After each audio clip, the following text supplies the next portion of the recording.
sirkal gin gi nyingi wan gin gi details wa ka giye portal nitiere piny to the digital nyathiwa giwe maya wach verification wasetime higni 10 koro itime gi pesa di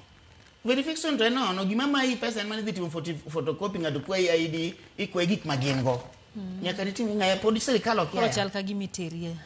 dongena na kama koro photocopying bende tek koro verification achiel kuom gima sirkal ong'iene ka ginyalo konyogi gin gi details wa giluonga ni dich fill form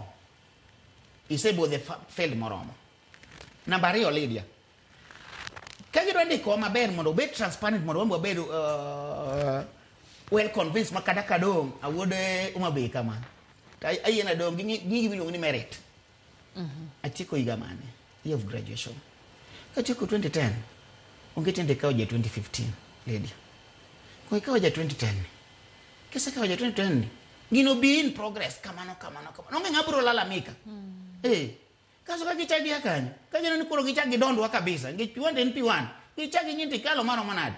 iyudo distinction iyudo credit kosi ja pass ine yodang Lydia ana iyudo credit yes iyudo credit koro ka gisecha gibiro kanyo koro ka okawo ngane to noyudo credit noyomba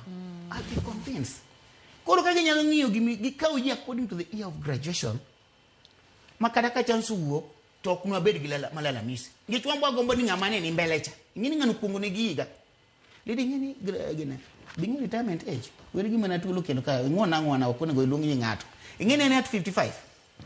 mane mong'e lakini mana gichage chuno mok chuno go at 16 en ing'ini ng'ato nyalo wuok Kenya ka opogore ng'ato nyamuoche to seche ko toriere tir madhi go gicha piny oduogo at 55 kuduogo at 55 ing'ini seromo 40 pokondiki anyisi an gi nyaka jo 46